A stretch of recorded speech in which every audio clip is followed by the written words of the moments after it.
Iverson, wow, what a fake off Daniels as he broke his ankles and got all the way to the cup.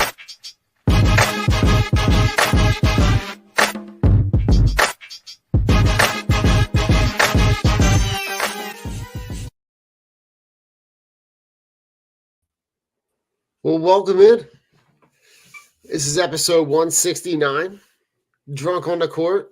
Mark, there's a ton to talk about. We were just little pre-show. We were talking about the stuff going on Stat News. I feel like this, instead of like Sixers recap, this is going to be like the Embiid and Maxey Flowers show. Like This is like it is wild to see what they're able to do. Kind of with the seatbelt that James Harden had on on the ball. The air's back in the ball. The ball's moving. It's been super fun to watch, man. Talk to me about everything you got. Just what a great, this is the perfect time, just in a Philadelphia sports, just kind of overarching point is everybody's attention, rightfully so, is on the Eagles right now and everything that they're going through. And it's like a good thing, I think, for the Sixers, who also have championship aspirations and things like that, where they kind of are flying under the radar a little bit. I don't think people realize how great of a year Joel's having. If you're paying attention even a little bit, you'll see this is a better year than the season he had last year, and he won MVP last year. So, if you're looking at it from that perspective, it's how do you not, at least coming through the first half of the season, how is he not your front runner for MVP again, providing he stays healthy and all? There was a little bit of scare there the other night against Washington, the rolled ankle. He comes off a little bit. I think we were all holding our collective breaths. Yeah. And just what more can you say, about Tyrese Maxey and his ability? You want to talk about making the most of an opportunity. Tyrese was ready for this. They're such a great duo and fun to watch. And the way everybody's kind of moving, pulling on the same side of the rope here in the Nick Nurse system, it's been really good. It's been great. And we all know NBA season, right? It really kind of it starts to pick up on Christmas Day, right? That's the unofficial playoff we've talked push. about it. This is they had the in-season tournament that kind of drummed up a little business in terms of the TV ratings to get people paying attention to some of those games early on that, let's be honest, they, in most people's eyes, they really don't matter a ton. Mm-hmm. It did. The ratings were up for that. The courts were obscenely hard to watch, but it's a whole nother story. But you're really, this is the unofficial start. So now you're going to see, the winter into the spring, January and February, really where they're going to kind of, make their mark. Right. All good signs though. All good stuff to look at and say wow. Early on in the season to look at, even though their record still puts them, I think I looked this morning. I thought they're they're a couple games behind some teams. They're, I want to say, are they the 3 or the 4 seed right now? Let me see. I'm gonna look it up here. So I'm not sure, because I want to they're the 3 seed right now. Okay. Yeah. So they're still behind. Then they're behind Boston and Milwaukee. Mm-hmm. So I love where they're at. I love the way they're playing. And it's almost like at the point where I just want to leave this team alone. I know that there's a lot of Zach LaVine conversation. There's a lot of do you move Tobias Harris conversation. Right now, the way that they're playing and the camaraderie of the team that's coming together. I'm really inclined to just let this thing ride for right now. Yeah. Yeah, that's going to be something for Morey to really kind of weigh here, you know. Oh yeah. And Morey just got a contract extension. I don't know that we Mhm. were able to do a show before. I don't Mhm. think we did when he got the new contract. And I think and we were or at least I was on like previous Drunk on Court shows about like the whole James Harden situation and when that was going on, and Morey really did a good job like with that. I mean, he stuck to his guns, Oh yeah. and I think all along, I think they knew they were going to move him to the Clippers, but it was just like they were trying to kind of get the biggest or the best, um, package out of it. But that's going to be something really to weigh, come trade deadline, and then there's the buyout window where some, pretty good for at least for contenders, some pretty good players become available that can play a role for you. Um, Yeah. I'm inclined to believe that too. That maybe it'd be best not to tinker. Um, that's a big, the Levine thing's a big thing to add at this point. It's Yeah. just like then everybody's got to learn how to kind of like play with each other again. It's like Yeah. uh, when you add that third option where really he's going to be like a 1A or a 1B option to Embiid. It then Yeah. becomes, what does that do to Maxey? There's all kinds of things. And I'm not really, I don't know if the stats back that up or not, but I really don't. I've heard conflicting reports about Zach LaVine, about his ability to play off the basketball. Okay. Sometimes I've read that he's not a great player off the basketball. I've heard that he's actually not that bad off the ball. I don't really know. I don't watch him a ton. I just always assumed he was a ball dominant, scoring guard. It and this may come across wrong, but it seems like it's like a James Harden light. Like Yeah, you're that's my getting a guy perception. who wants to dominate the ball, who wants to, every time you see him, it's the plays and his athleticism are electric. Mhm. But I look at the way that the game doesn't seem like it would, one, fit in with the nucleus that they have here, Right. but two, what pieces do you have to move in order to get a guy like that? Like, are the Bulls willing to take the expiring contract of Tobias Harris? But Zach LaVine doesn't play. It's not a position swap. Like, it's Mhm. not like so. Then who fills in that role for Tobias Harris? As much Right. as he's had success in these last couple games, he also has games where he'll score 3 points and get 6 rebounds. Mhm. I like the chemistry of the team. The team seems to play really well together. Um, case in point, and we can start with these stats, but like they have the game the other night. They're the first trio in NBA franchise history or NBA history to score 30 points since 1961. So you had the Maxey, Embiid, and Tobias all score 30 plus. Yeah. Embiid almost gets a triple double. Yeah.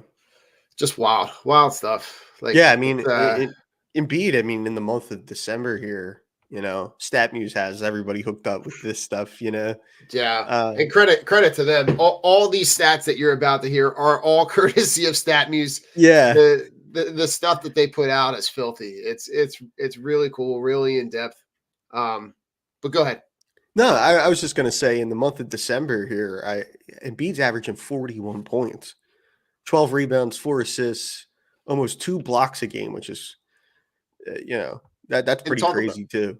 talk about the minutes played, The minutes played, because yeah. he's averaging more than a point a minute, Yeah. Yeah, I which mean, is, you wanna I think talk the about. last guy to do that was Wilt Chamberlain.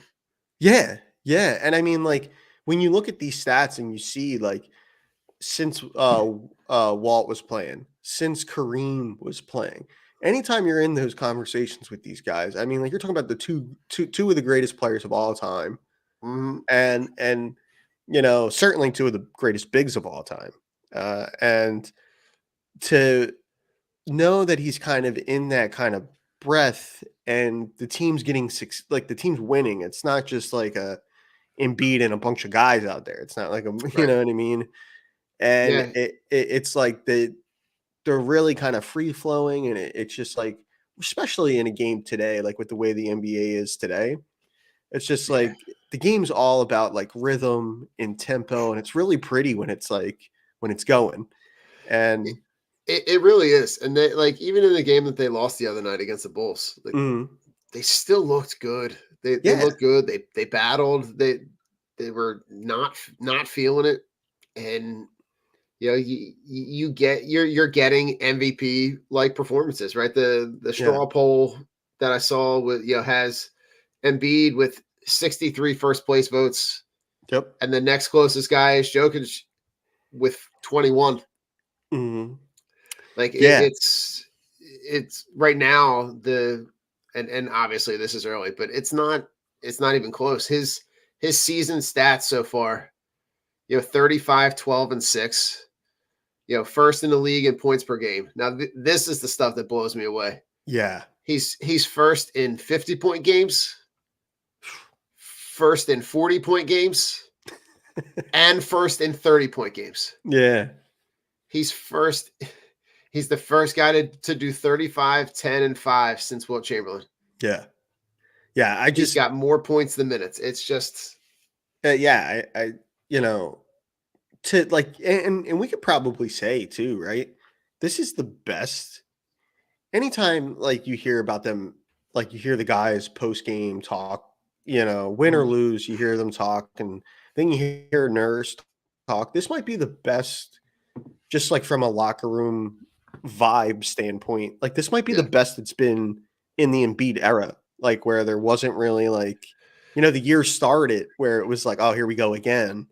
But I Mhm. mean, this might be the best the group has been in terms of just like guys just playing off each other well. Everybody's kind of pulling on the same side. It's there doesn't seem to be any real um ego or anything like that. It just kind of seems all about, you know, uh let's go out there and get tonight's game. Yeah. Um and I just there's not enough good things to say about Embiid. I mean, all these stats that we're talking about, I mean, they're all impressive, but it's just like, It what is, and I actually have it. So his December stats I have right here. So 41.4 points per game, yeah. 12.9 rebounds, 4.4 assists, almost 2 blocks, and almost 2 steals. Yeah. Like just wild. The consecutive. All right, so let's move to the consecutive game streaks, right? Because Mhm. that's sitting at what 14 now. Yeah. Yeah. 14 consecutive games of 30 and 10. Yeah. Yeah. It's Like, just 40 and I mean, like, you think about just like on the other end of the pendulum there, right? Like when you're averaging in today's NBA, when you're averaging like 13 and 10, you're like you have a spot like in a oh, rotation, you know what I mean? And then I when you mean, you're think of talking like like a Kelly Oubre, like yeah, right? He's like a mid-teens, grab you 6, 7 rebounds. yeah, like you're an everyday player. And then you consider like on the other end of the spectrum, like yeah, I mean, these are just like just crazy. Like this is some of the best. This is some of the best in the league this year, if not the best. And it's just like, and he plays for us, which is just great. And it just, he was great last year and deservingly MVP, I think. Yeah, But I mean, this year, this is like to this point. I mean, like, yeah, and you mentioned the votes. Like, this is like a no doubter. Like, yeah. you This know, is you almost get the feeling like he got the feeling that he saw that everybody questioned the legitimacy of the MVP last year, yeah, and he's like, okay, gotcha, right? Like I'll be back, right? And this is like if there could be a revenge tour for an MVP, like this is like a all right. I earned it last year, but I'm going to prove it to you again that like I'm just going to go out and just dominate. And he is just going out and just dominating, and he's doing it side by side with Maxey. Maxey has the Sixers are. I'm just pulling this stat up from StatMuse. Is 7-1 when Maxey makes 5+ threes. Yeah, his outside game, the work that he did with Drew Hanlon to create that outside game, combined with his speed and his athleticism to be able to get to he's a threat either way. So you're either going to get beat with the step back three, which at this point, I love when they make the deep threes, when they call out the cities, like when they're like, oh, he's making it from Bala Cynwyd. He's making but like he's a threat, from the logo in. Yeah. And he's also got that, you've seen him, do that step back and the blow by and dive to the hole. Like he's playing just wildly, wildly good. And, you love to see it from, you're seeing that ascension every year. There's a level up to the point now where he's now in the conversation as an all-star starter. Yeah. Yeah. And I mean, as much as we've talked about Embiid, I mean, it deservedly so. Maxey deserves every bit as much, recognition, props, flowers, whatever you want to say about his game, because and that was, you mentioned the Drew Hanlon thing, and that's that's very significant, because I did not think of him as consistent of an outside threat. As he's been this year. I mean, and then you couple that with the speed and the things like, his ability to kind of beat somebody, really beat them off the dribble and into and get to the bucket and get to the rim.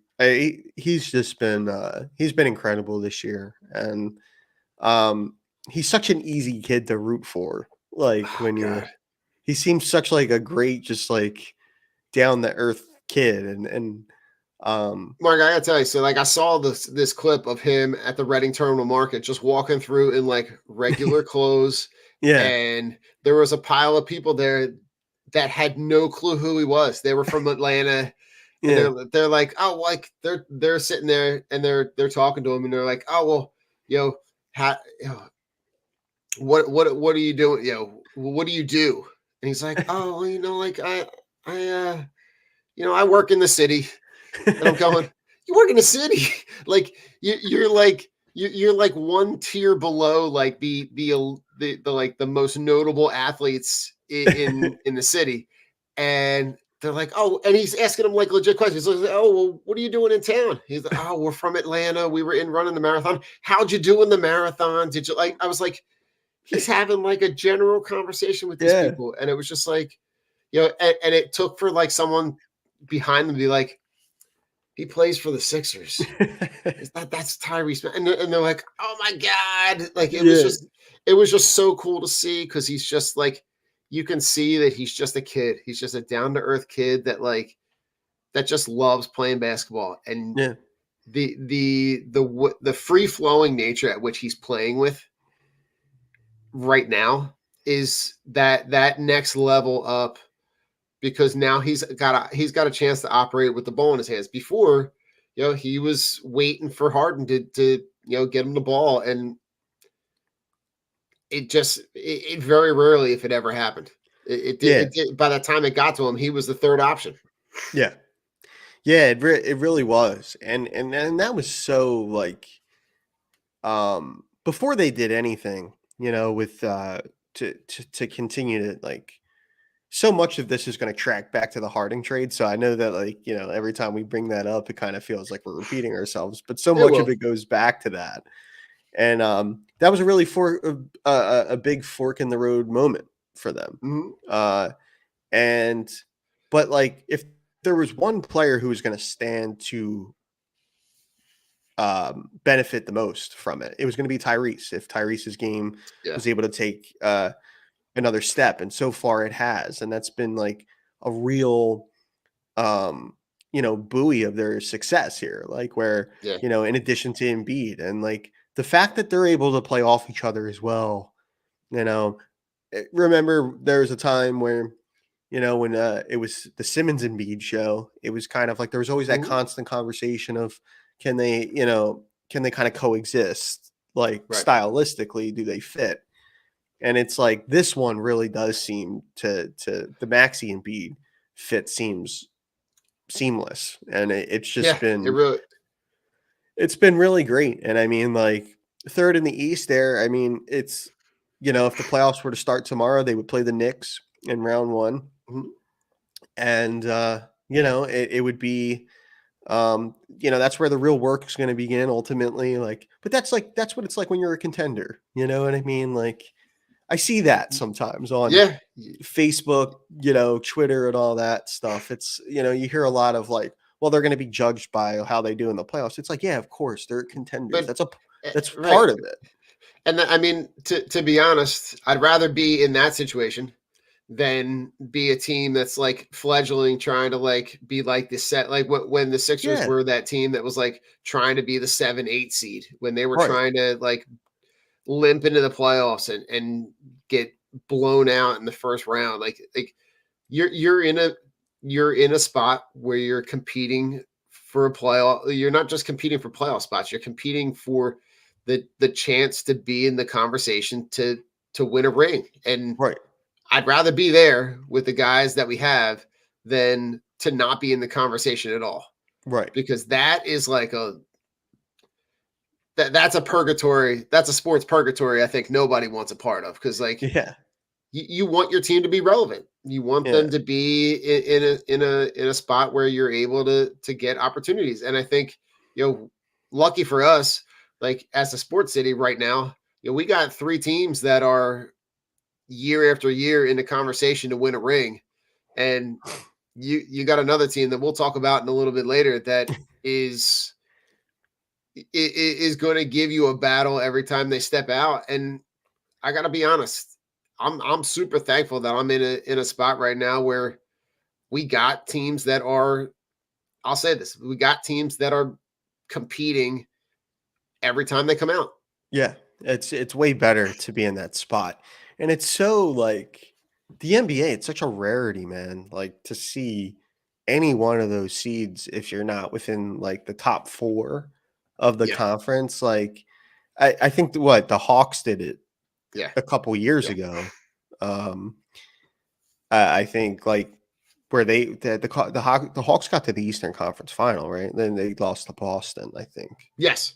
And so they beat the year that they beat the Sixers. Yeah. Then they lost to the Celtics. Yeah, and I mean, what were they like? They were like a 7th seed or something like that, I think. Yeah. The Hawks. Oh yeah. And it's just like that just doesn't. I remember at the time being like very like into that at the time because it just doesn't happen in the NBA. You just don't see that where a team like in that situation, makes it deep into the playoffs. It's usually you have to be within that top 6 group, that top 4 teams in like in your conference to even like have a prayer at it. It is wild. I'm gonna throw a couple more. I want to get through some of these stats. These stats are just too wild not to mention, right? So this is one I sent you on Monday the 18th. Okay. Right. 40-point games this season.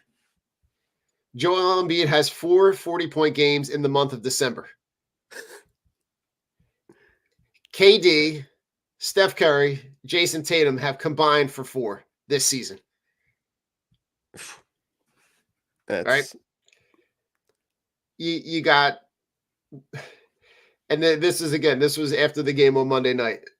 In the previous 4 games, was averaging 38 points per game, 12 and a half rebounds, 2 steals, 2 blocks, without playing a single minute in the fourth quarter. Yeah.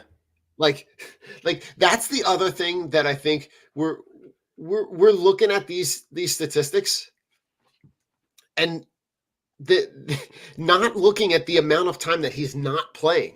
Like you're talking about a stretch in 4 games where he averages 38 points and doesn't play a single minute in the fourth quarter. Like it's he's the first center with 12 straight since Moses Malone in 82. Oh God, like he's just doing something that like he's doing other stuff. All right, here's the last one I want to talk about. Okay. He's got the most 40, 10, and 40 points, 10 rebounds, 5 blocks, or 5 rebounds by a center since 2000. All right. He's got 18 games where he's scored at least 40, 10, and 5. Jokic, Shaq, and Boogie Cousins combined have 17 in that same stretch. Like he's it's filthy. It's filthy. Like he is stupid. He also had the game. He also had the 30 and 10 first halves. Like he had 2 games where he had, and this is when I sent you on Sunday. He had 30 and 10 twice in the first half. No one else in the league did that. Has done that. Yeah. Like he is truly doing stuff that no one has that no one's doing, that very rarely, if anyone in the history of the NBA has done. And he's doing it night after night after night after night, and just and before we jump out, like he's not doing it alone, right? Maxey has been a huge help, but like talk about some of those other guys. Talk about some of the guys on the back end of this roster, because I feel like Nick Nurse is like he's sprinkling that little that basketball dust on some of these guys, because he is getting contributions from a lot of guys, up and down the bench. Yeah, I've been really impressed lately with like we've talked about Kelly Oubre on the show plenty, Pat Bev, but one guy that I've really been surprised by, and his ability to kind of hit difficult shots, which is like just I think about like the league wide, and like a guy like Kawhi, I think is like he's like the best at hitting difficult shots. I don't think I've ever seen anybody like hit more difficult shots than Kawhi, but like Marcus Morris has been such a pleasant surprise for me. Like, one of those like kind of like fringe guys that were kind of just like to kind of make the money work, kind of go in a deal. And he's had some nights where he's like really productive, just like he's doing stuff out there. Like, and it's nice to see that when, you always need that like additional shooting in your lineup in the NBA. And I think sometimes it feels like, at least in the past, the Sixers have had a lot of, for their additional scoring, we've had guys that have kind of been, they could hit the corner 3 and things like that, but they do little else for us. Whereas like, I think like a guy like Morris is somebody who can like, he can hit the difficult shots, but he'll give you a little bit something on the other end of the floor. There's kind of like, it's nice to like those things will be useful, in the playoffs when they really matter. But he's been somebody that's really been kind of a part of like the back end of the roster, the kind of depth part of the team that's definitely improved. And I just like his game. Like I don't think I've ever really thought about him like that before, but he's been good. I think there's been nights where he's been really good for them. Yeah, to talk about him real quick, he's a guy who has admittedly said the benefits of feeling home, the benefits of being and playing in a city where he grew up, and the intrinsic ties to the city that is just the fabric of the player that he is.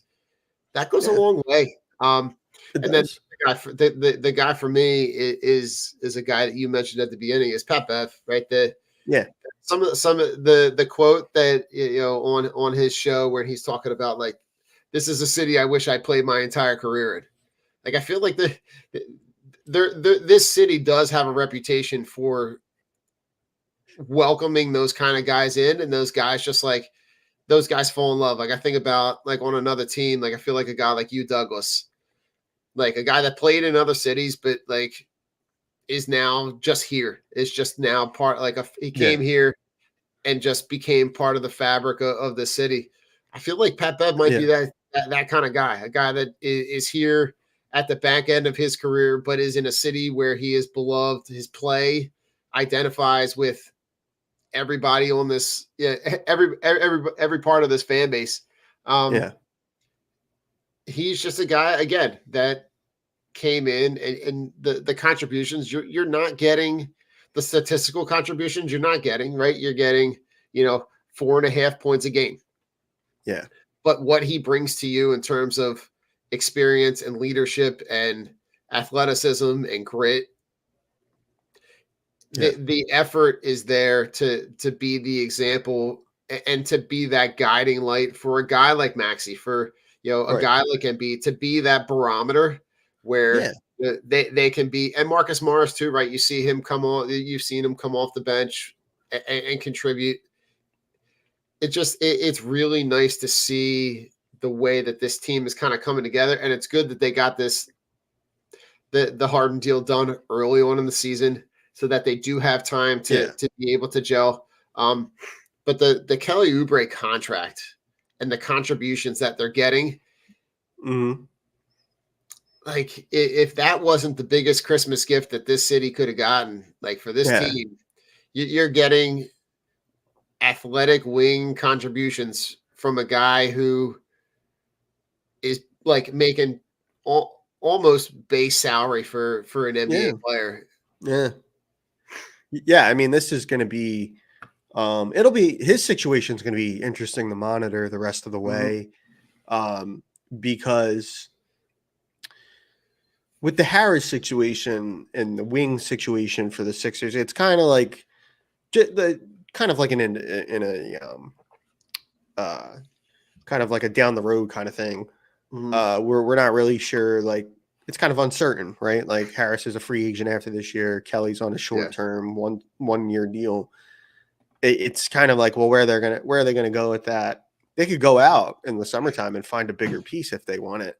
But Kelly's been such a he fits like a glove in terms of like we've said so many great things about him on this show, and once again for like the third or fourth time, Kelly, come do Drunk on the Court. We've been waiting for you. It's Saturday mornings, right? Saturday mornings at 10. We'll be here. Saturday mornings, yeah. You let us know where to send you the link. Yeah, and like he's just been such a revelation for them. And then, like, when you consider the production, as you said, versus the contract, I mean, there's not better value there. It works for you in a business way too. And it's hard. He's been such a seamlessly good fit that it's like hard not to talk about like, hey man, what does an extension look like here? Maybe a 3-4 year deal, like to have you come back here. It's because it's been so good. You're going to have the Tobias Harris contract come off the books. Yeah. So there's going to be money that's freed up. That is something that is like, that's on my mind. It's like, that's a guy that I'm like, I would throw some cash at him. I would give him the extension because I like what he brings. And then you still have the financial flexibility to be able to go out and get other pieces, get it. And you put someone else on next to Maxey and Embiid, and now it becomes a really, really palatable place to be able to come and play. Yeah. And they're in the mix, right? They're going to be in the mix to compete with the Bucks and the Celtics, and their big hurdle is going to get, how do they get the production to get past that second round? And, right. We'll see where that goes. We'll see what happens with that, but it's good to be able to be in this position during this holiday season. I feel like this is a little early gift for us as fans, because we're they're gonna and Adam's asking about tomorrow, the matchup on Christmas Day with the Heat. Should be fun to watch. Jimmy Buckets is a guy that like I was watching a game with my father-in-law the other night, and he just eternally feels like the guy that got away. Yeah. And you look at how that whole situation played out, and they let him go. They keep they kind of get stuck holding the bag. Tobias Harris gets the money. They held on to Brett Brown. There was the whole animosity between Jimmy Butler and Brett Brown. They tie their wagons to Brett Brown, and then they fire him a year later. Mm-hmm. I'm curious what that alternative universe would have looked like had they given Jimmy the money, bring in a different coach, and let him play alongside Embiid and Simmons. I feel like that situation may have played out a little bit differently. Yeah. I mean, the Heat are still. They're still like it doesn't. They're one of those teams like they fall for you, like in the standings and things like that. Like once they get in, they're kind of somebody you have to worry about. Just you're Spoelstra's such a great coach from a tactical standpoint and things like that. Yeah, and they just squeeze that blood out of a stone every year, and and Jimmy's great. Bam's great. Like those are great players, but like just Butler's somebody too. Like full marks to Jimmy for the player he is in Miami was not the player he always was. Like there was a lot of work on his part to become that, and he had this like internal drive to be better and to be great, and that doesn't show up in the stat sheets. It's not something that there's no like tangible thing you can point to say that's why it's like that, but it's just something that it's just like an internal thing. He just has the drive and the ambition to be great, and that I can't think of a player better suited to play in a city like this. It does. It feels like he got away, but all that ends well, right? I mean, we're in a good spot.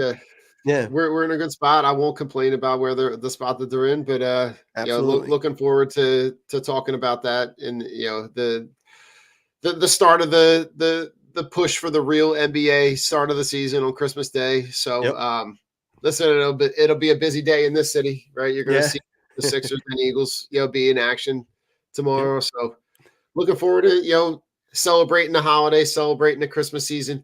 Give me one. What's if you got a go-to Christmas movie before we jump out? I need a go-to movie and a go-to song. Go-to movie and a go-to song. I'm going to say for the movie, I actually have a Christmas sweater on here. I wore it today. This is my Home Alone. What do you? Nice. Oh, that's great. I love that. So I've watched Home Alone a lot this year. Home Alone 1 and 2. So I'll go with Home Alone for the movie. And I think for the song, I'm going to say Santa Claus is Coming to Town. I think that's my. You got the Mariah Carey? Yeah, I got the.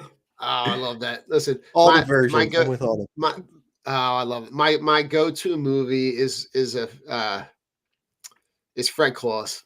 Fred Claus is just like a feel good. Okay. It's an under the radar movie. It doesn't get it doesn't get a ton of notoriety, but it's just one that's fun. It's one that the kids and I kind of sit back and you can watch a million times. And Vince Vaughn just plays a really great character. It's like the disgruntled younger brother of Santa Claus. But the song, I'm going to go a little old school. This is a song I remember my grandma playing. She had a record player, but her family immigrated from Italy. So I'm going Dominic the Donkey. That was a song that I grew up with it was on the record player. It's just a feel good song for me. And it's a lot of, nostalgic stuff for me. So I'm looking at that going, I just enjoy it. So, On that note, we'll jump out. We'll play a little commercial break, and then on the back end we'll be talking all things Flyers. So give us a minute here, and we'll talk to you later. Have a good holidays, and we'll be back. Von C. Brewing Company is a 20-barrel, 16,000 square foot microbrewery with a 2,500 square foot tasting room, including a spacious outside beer gardens in Norristown, PA, in the heart of Montgomery County. The Von C. family is part of the family that started C. Schmidt and Son Brewing in 1860. Stop in Wednesday through Sunday and taste a variety of draft and 16-ounce cans of originally brewed beer and tell them the Drunk on Broad crew sent you. Von C. Brewing is located at 1210 Stenbridge Street, Suite 300 in Norristown. Cheers. Team Clicks are the only glasses for real sports fans. With interchangeable arms, you can support all of your favorite teams, or even make and create custom options as well. These die-hard sports fans have realized that sports fans needed something other than face paint to show their love and passion for their teams. Go to teamclicks.com/DOB and show your love for your hometown team. La Torrance curated collection of men's and women's watches is a perfect investment that lasts for years to come and fits perfectly with your every outfit and style. Our range of classic watches aren't just a great perfect formal and casual accessory, but a time machine that takes you back to memories. Explore our collection of timeless watches that can reflect your taste, personality, and personal style. Our exclusive collection of carefully curated, affordable luxury watches is what you need to make a personalized style statement. You can take pride in your prized possession, handing it over to the next generations as your most loved asset that they can also own and display with the same pride. These high-quality pieces stand the test of time, giving exceptional value and return on your investment. Go to la-touraine.com and use code DOB at checkout and get 10% off. If you're looking for unique sports apparel, check out Streaker Sports. They've dug deep into the archives and have brought back some incredible defunct team logos and have even created entire defunct league collections. They also have collections paying homage to sports culture, including the Miracle on Ice, Slap Shot, Caddyshack, the Mighty Ducks, and even have a license with Wiffle Ball and USA Hockey. Only for Drunk on Broad listeners, use code BROAD at checkout to get 10% off anything at streakersports.com. Again, that's 10% off anything at streakersports.com with discount code BROAD.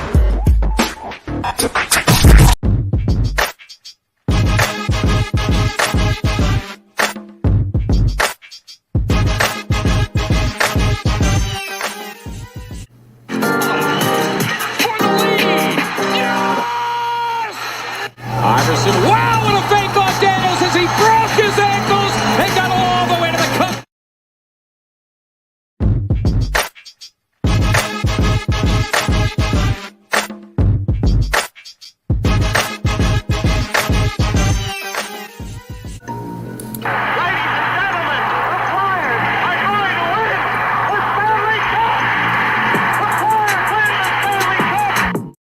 Oh, well, we're back. And now we're talking all things Flyers. Mark, as I'm listening to that, I feel like I just realized as I'm listening to that little clip that we play for the intro, it's been a while. It's been a really, really long time since this team was on top. You and I were not born.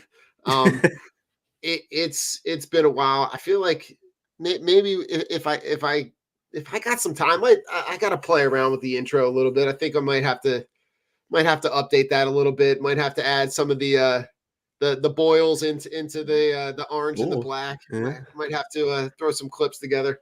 Yeah. I feel like we're due for an update. It's been a minute, but this Flyers team has been exciting to watch.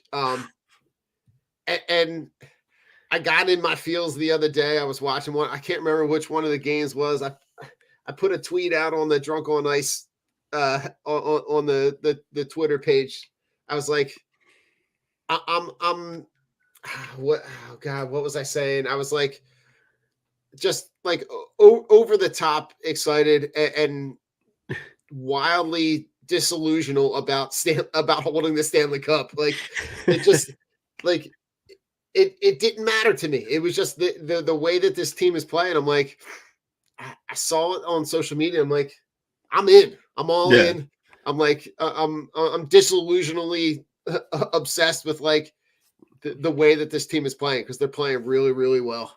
Yeah, it's really a hallmark for Flyers fans. I think that's why in hockey circles they're so like the Flyers and Flyers fans are like so like despised. Is like Yeah.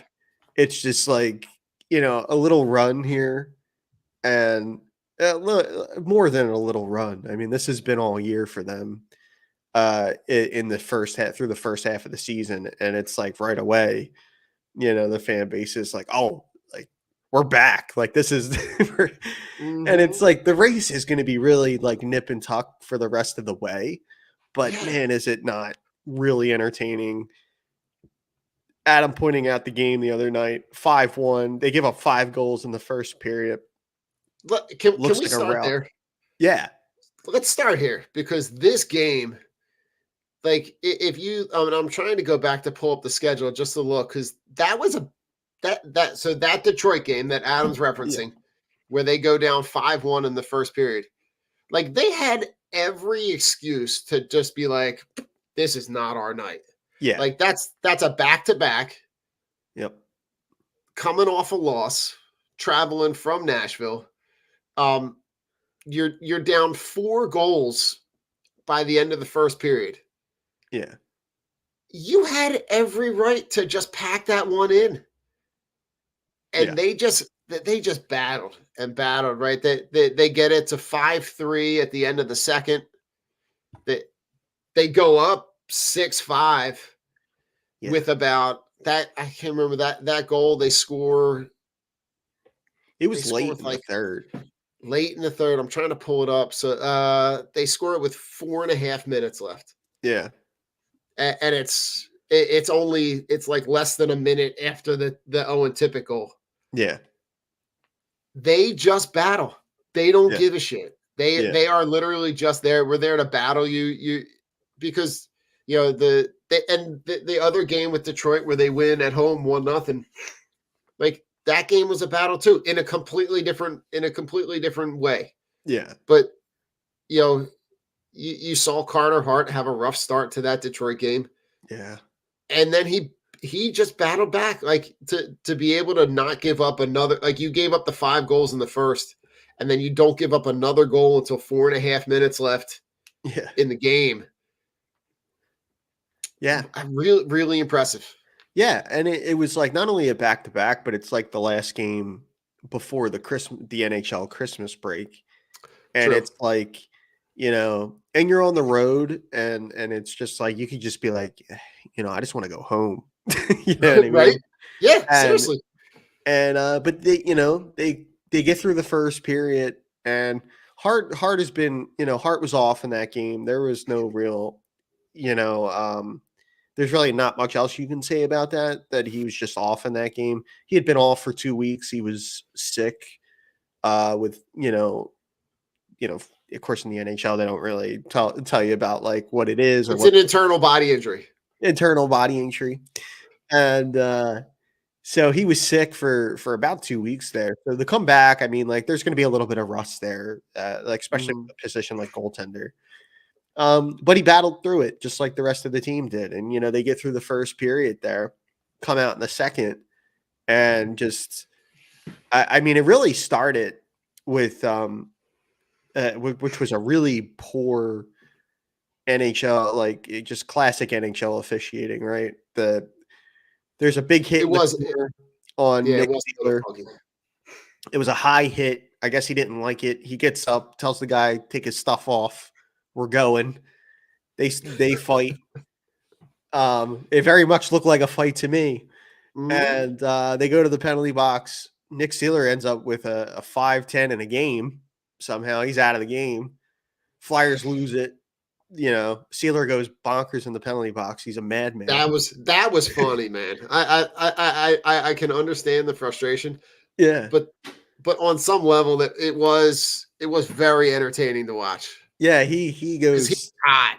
Yeah, he goes off the rails, and they say, like, I hear often that Nick Sealer is like one of the more well-liked guys in the dressing room and things like that. So to see him get upset like that, I think the guys kind of rallied around that. And and they just, here they come. Detroit was a team this year too. Like, they've had trouble holding on to leads, and to blow a 4-goal lead, I mean, that's just, that can't happen ever. But like a testament to the Flyers, like for just kind of sticking with it through, and that's kind of been their motif all year long, is just sticking with it. And they battle back. It's the hardest. I think I actually put on Twitter at the time. It was the hardest fought 1 point to Seriously. get.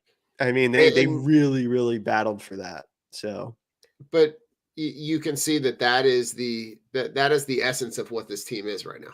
They're gonna come in, and we've said this before on other shows. Like, they're just gonna come in and battle you. You're gonna, whatever you're getting out of this win or this loss, you're gonna earn every point, and you're gonna earn every bit. And they had every opportunity. They had every reason to pack it in and be like, you know what? It's not our night. We got a couple of days off. Yeah. We're gonna pack it in. We'll go get them next time. And they kind of went in. I don't know what Torts said to them in the locker room in between the first and second period, but it seems like he went in there and the production that you're getting up and down the lineup. I feel like you're getting the guy that's been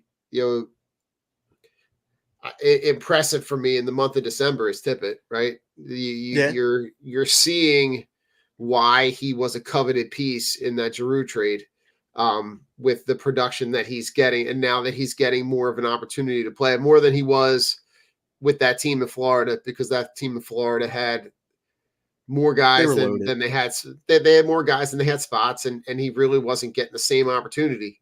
But like in the month of December, right there, 1, 2, 3, they're 7-3 in the month of December. Really, really impressive. Before the back-to-back losses with Nashville and Detroit, they were 7-1. Playing really well there. And I can't remember where I saw it, but their record right now is almost an inversion of where it was last year. Like I want to say they were like 11-18 at 11-18 and something going into this point last year. Yeah. And they're 18-11 and something going into this point, this break in the season right now. Yeah. And I don't think people realize, like, when you look at that, just watching him back playing with this team again, like, I don't think people realize just how great of a player Sean Couturier is and what he kind of means to this group. Right. As like the, all situations number one center. He's a de facto number one center. Maybe on a deeper team, he'd be like a 1B kind of thing. Right. But I mean, like, his impact on both sides of the rink, he picks up a goal, I believe, in that game, the Detroit game. And just like to come back from 2 back surgeries and to deal with the workload that he is accustomed to working with. Right. I mean, it's just like I can't say enough good things about 14 in Orange and Black. He's been so good. He's had such a great career to this point. He's in his early 30s now, and but I mean, provided he stays healthy, there's no reason his game shouldn't age really gracefully into his mid to late 30s and still remain a productive player. He was you could see him being that grizzled veteran guy with the gray streaks in his beard, during a, in 3 to 5 years during a cup run. Yeah. And he's just been the model of consistency for this team, and just, kind of navigated through some of those funky spots, what was, productive with the team that was in the playoffs during that COVID run, where they have the they get the de facto number one seed, and they have their struggles in that playoff run, but he's kind of been through it all, and I feel like you're right on point. Where saying like he's a guy that I would want to keep around, that I would want to be around for the back end of this run when you start to see these young guys come through this system, and the wildly impressive highlights that you catch on social media with Cutter Gauthier and with Mitch Goff, and to see that the future is very, very promising. But it's hard not to ignore, and that this is something I saw on the Liberty Yell. Yes. The show, yeah. So they put out it says the Flyers' current playoff odds 67%. Yeah. The chances of going to the second round are at 30%. Yeah. Which is wild. But here's the part that got me really excited, because there's nothing like playoff games in this city. Yeah. Especially with the Flyers. Like that there's the Eagles playoff games are one thing, Sixers and Red October, but seeing that place indoors with the yellow with the orange flags flying, and like 85% of teams that are in a playoff spot on December 24th have clinched a playoff spot. Yeah. It's hard not to get excited. Yeah, it is. And they're not like either. I mean, like I believe they're second or third in the Metro right now, which would put them in I think a playoff matchup with like the Islanders or something like that. But that too, like the NHL format is kind of like funky that way, where 2 plays 3 in round 1, and like 1 plays like the second wild card team, like the number 1 seed plays the second wild card team. I think if we're, it's funny because I can't believe we're even talking about the playoffs. Right? Like this time last year. I mean, think about some of the conversations this time last year. Like it was laboring just to like. Yeah. It was like, do you want to talk about it? Kind of thing. Like, do we have to talk about it? Yeah. And it's not like you're when you look at the top of the Metropolitan Division, right? You got the Rangers, and the Rangers are wildly impressive, right? They're 23-8, 23-8-1, right? They only have 1 overtime loss. They just they're sitting atop with 47 points. And you've got the Islanders at 41 and the Flyers at 40.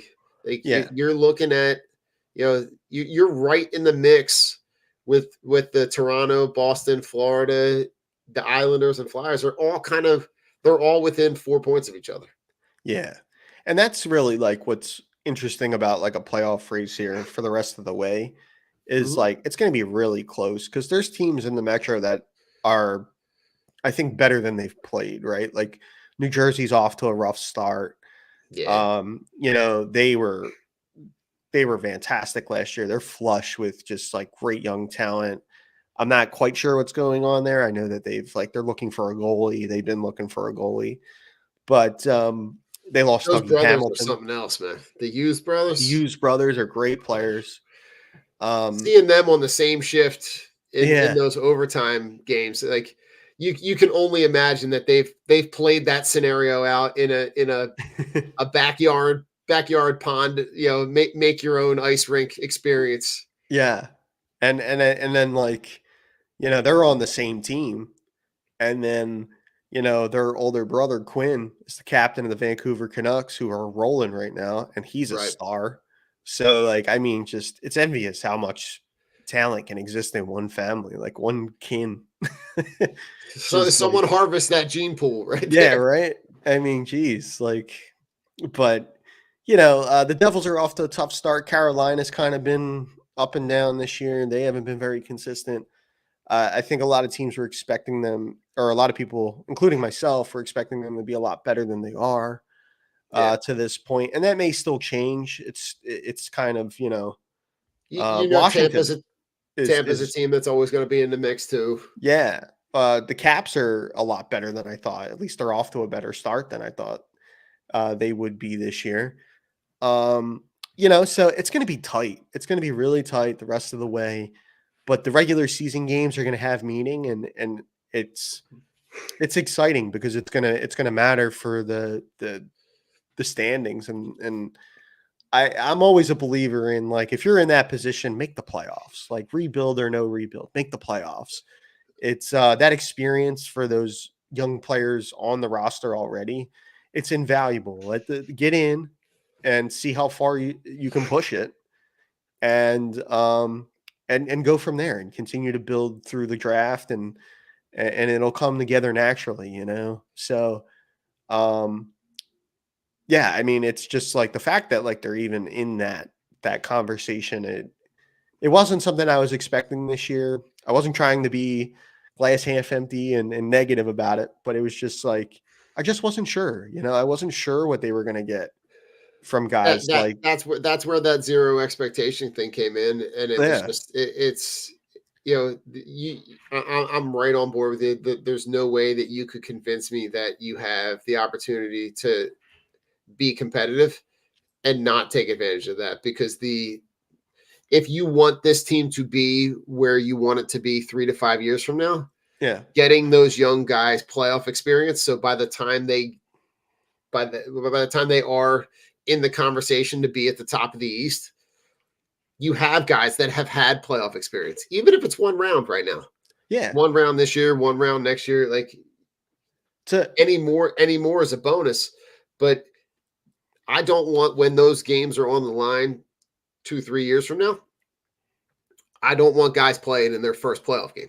I want guys to be in that conversation. So the fact that they're in this conversation right now, I'm good. And we'll kind of let the chips fall where they may. I know, they're going to have a stretch coming up in a little bit that's going to be a challenge for them, but that's you're in the thralls of this season. During an NHL season, you're going to see those waves, and they've started out playing really well. They capitalize on this. I'm good. I don't have anything to complain about, especially on the back end. Talk about the goalie play that you're getting, especially from, you're getting really good goalie play from Carter Hart, but talk about some of these other guys, because some of these other guys, like Sam Ersson, is really, really playing well. Yeah, I mean, Ersson was really, really great during that time where Hart was out sick. It was, he's a goalie too, like that. I know the organization for a long time, like prior to, after drafting him, we were very, very high on him. And it's like that on the depth chart, like for the Flyers in terms of goaltending. I mean, they have a lot of options too. Like, it's like their depth is really good, even for guys that aren't yet turning pro, but are playing on major junior levels, or maybe they're playing pro overseas or something like that. There's a lot of, like, really, really good goaltenders in their system, and it's actually a strength of the organization right now. Ersson was incredible in some of those games where just very, very technically sound, not giving up lots of rebounds, could make an athletic save when you needed him to. I mean, he has starter potential. Like, he's a backup right now because they have Hart. Absolutely. But there is definitely, like, a guy. I think there's a 55 to 60 starter goaltender there, like, for you, and to have that in your system when you're also, like, you have Hart, that's going to be a really interesting thing to monitor the rest of the way, because I think Hart's due a contract this summer. So what happens there, because Ersson's a guy that maybe you want to see a little bit more of him. But Hart is one of the best young goalies in the league currently. So unless there's anything, like, I mean, I don't know where they're going to go with that, but it's just like, it's going to be something interesting to watch the rest of the way. Not that I think Hart's position as the starter of the team is in any real danger right now, but it's just like, Ersson has been so promising, and now he's starting to kind of come through now, where, like, he got real, like, he played really, really well over the last week or week and a half that Hart was out. And, he's done such a great job for them, like where it's like he's kind of one of those guys where when he's in there, you don't really think much about him back there. He's kind of like a set it and forget it kind of goaltender. And props to him. He kept his, that could have been a sore spot for him if, he got off to a slow start too this year. And that's a tough position to be in for a young goalie when you're not used to being a backup. Yeah, so he signed the 3-year contract. You're right. In August of 21. So this is the 3rd year of that 3-year deal. Yeah. So I'm sure they're going to want to get. I'm sure that they see the insanely beneficial aspects of having a young goalie under control. Yeah. So and his salary has not been wildly expensive, right? His cap hit has been just under $4 million a year for the last, for the last 3 years. So we'll see what happens. I'm sure that there as many pieces as they have in the pipeline, knowing that this is the guy that I think that they know can be the guy on the back end for a really long time. Yeah. But I'm curious to see how they use those pieces in the system to maybe be able to create some flexibility and bring some other assets in. Yeah. Yeah. And that's going to be a big part of it. And that's why that's why you draft and develop to begin with. You know what I mean? Like, and plus too, like an interesting wrinkle to that is that the cap's going up this summer as well. Also true. So it's, if the league is in a position where the cap ceiling's going up, maybe you feel a little bit more comfortable with a higher number, knowing that the cap's going up. And if you're going to go, sign him to an extension. But that's not something they have to worry about right now, but it'll be interesting for sure. Like when it comes to that point, because it's actually a strength of the organization. Right. And I think like a team like the LA Kings were in a situation like that. I think when they had Jonathan Bernier and Jonathan Quick. Right. They ended up going with Quick, who they, is special. And he was like the backstop to 2 Stanley Cups. They were going to stick with that guy. And, Bernier went on to have a good career. And, there were some other guys that kind of got sprinkled through the system. But like Quick was their guy. And at some point, the Flyers will have to decide who their guy is. But that's why you always draft them. Goalies are very hard to evaluate. Sometimes guys come out of nowhere, have fantastic years, and then they disappear. Like it happens all the time. So we'll have to wait and see there. But all this stuff's like really fun to like discuss. Just, none of it seemed like it mattered a year ago. And the fact that the team's playing so well, it's fun to talk about them in that way again. Oh, most definitely. But like you look at, right, look no further, and I just had to go back to search because I remember following it. The 23 draft just most recently. Yeah. Right. They in rounds 2, 3, they take goalies. Yeah. And those are high leverage picks. Those are guys that you would hope that they contribute at some point, in the near future. And the fact that they took back-to-back goalies at 51 and at 87 tells you kind of where the value is in knowing that like they're not going to be able to hold on to these guys for forever. Yeah. But also to know that what kind of asset they can be if they encounter a team that has a piece that they want to move on from. They have the opportunity to be able to have those pieces where it's an extremely valuable position. It's essentially as close to a quarterback in football, as you're going to get in hockey. Yeah, and they kind of they get kind of the same criticisms too. Right. Comparison's very, very like apropos when it comes to goaltenders and quarterbacks. It's like, it's people always look at you when you throw an interception. You know, it doesn't matter if that ball gets altered out of the pot. You know what I mean? It's just like people are like, "What do you do?" Like they look at you right away. Yeah, And look no further than what's going on right in this city right now. The quarterback play has not been great.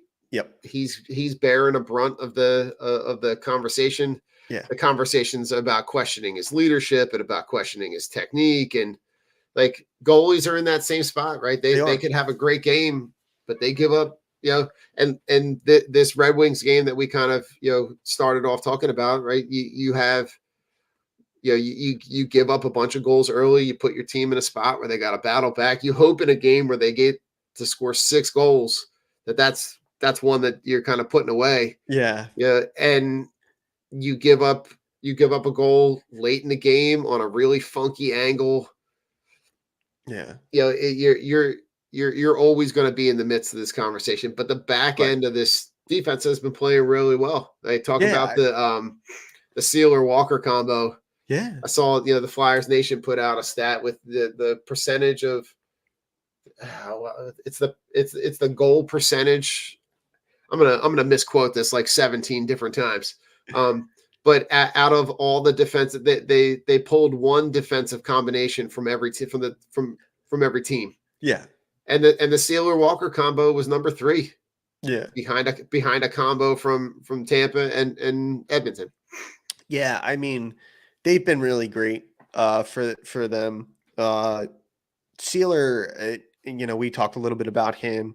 There's a leadership element there, like with Nick, and as I said, like it sounds like a lot of the guys love playing with him, and he seems like a really good. We were talking about guys like earlier on the Sixers show. We were talking about guys like Pat Bev and Marcus Morris and players like that. Nick Sealer kind of falls in that kind of role where you fall in love with him. He's tough as nails. There's just like he's just a flyer. He's just a guy that you would associate with the Flyers. And I mean, Sean Walker's been a revelation since he got here. And he's been excellent, his two-way play, his ability to jump up in plays and make things happen with the puck, and get it up to the forwards and let them do their thing. And he's been a really good addition, really under the radar addition. But in addition to that, I was talking about Couturier earlier, and not expecting what we had seen. I mean, like I look at a player like Travis Sanheim, he was going to get a lot of this responsibility that was left over when they moved Ivan Provorov along. And it was hard to see if he was really going to put up was he going to be able to do it? Was he going to be able to step into that role, that top pair role? He's passed everything with flying colors. He's been fantastic for them this year. He's been a great partner to Cam York, who has top pair potential as well. Yeah, truly. So they've been a great tandem for the Flyers too. And there's a lot of talent up there, but Sanheim, to watch him play confidently, skating the puck up the ice and creating things in the offensive zone, which he's so good at. Right. Yeah. He's been really, really good and at both ends of the rink. So, I mean, the group has been the defense that you have to look at. Bradshaw, who's he deals with the defenseman on John Tortorella's coaching staff. He's done a great job with these guys. Great job. Yeah, I mean, listen, you can't argue with the production that they're getting on ice. It's just it seems like they're getting every ounce of production out of the guys that they have, and you can tell based on the effort and the energy that they bring night in, night out. It's a super fun team to watch. Anything we missed that you want to touch on before we jump out? I think we touched on everything. They got a tough week coming up out of the break. They get Vancouver right out of the chute. They're off to a really good start, and I think they're on a whole West Coast swing. They got this is the Disney on Ice takeover. You got so they're out. So Thursday they play at Vancouver, at Seattle, at Calgary, and then They're not home. Then they're at Edmonton. At So they're on that West Coast they're in that Western Canada, Yeah. upper Northwestern, but they don't play again home until January 4th. But then they play four straight games at home. They're going to play Columbus, Calgary, Pittsburgh, and Montreal at home. Yeah. So they're going to play 4 on the road. They'll play 4 at home. Yeah. I'm excited about where this team can be. Yeah. Listen, at the end of the Sixers show, we had a go-to movie and a go-to song, right? So give me a memorable gift as a kid. What's a memorable gift as a kid? Maybe I'll give you some hints. When I want to say in my, maybe I was about 10. So I have an older brother, 2 years older, younger brother, 2 years younger. The year that we got Nintendo, Yeah. the Nintendo, the NES, and we got the one that had the track mat and the duck hunt, and that's just one that I just remember. And the same year we got starter jackets. Oh, So it was man. it's wild to look back at when I look back at the ones I remember going to the Plymouth Meeting Mall to going to the Champ Sports, and they had the wall of the starter jackets. Oh yeah. And we picked out the most random ones. I had a Texas A&M one. Not sure why. My little brother had a Colorado Rockies one. My brother had a Charlotte Hornets one. It was weird, the teams that we had picked out, but it was at that point, that Christmas was Yeah. it was it didn't matter, and anything else that we got didn't matter, but opening up, and the elite dad move by my pops was having it all set up in the basement. Yeah. So we opened up the gifts up top, and we opened up the box, and we're all oh my God, we're trying to tear in to get it out. Yeah. And it was already set up in the basement. I was That's all pretty right. I cool. look back and I'm that was a cool one. You got one that you remember like that? Yeah, there's a couple. I remember one year, my sister and I were very young, and I remember there being us coming downstairs, and there was this table and chair set for little kids, and it was we had it forever, and we used to sit there and we played on it all the time, and I remember that was that same Christmas we had a huge, it was one of those things set up already, but we had a huge Flintstones tent. Nice. And it was already my parents had already set it up. I remember that one pretty well. I love that. And then when I was a little bit older, I remember getting I didn't play organized hockey, but I was definitely playing street hockey a lot. And we had and I just loved playing goalie. Loved it. Just with the gear on and stuff. I loved it. And I got a Franklin, old Franklin Sports. It was for kids. Yes. I got a goalie helmet, and it was all black and red. It had flames on it. That's awesome. I love that. And we lived in a cul-de-sac. So Yeah. that was the Milek pads that had the plastic cover that would inevitably always crack at the same parts, but the foam, the foam back that inevitably wore away and was Yep. but that's awesome. I love that, because that's God, it's just got me all in the feels, man. It's just it's that kind of stuff is just, that's the stuff you remember. You remember going For back sure. with all the experiential stuff, man. It's just, Yeah. and Adam checking in. They got Double Dare jackets. You remember Double Dare? Yeah, I The do. show on Nickelodeon, man. Yep. That's Double Dare. That's was pretty great. sweet.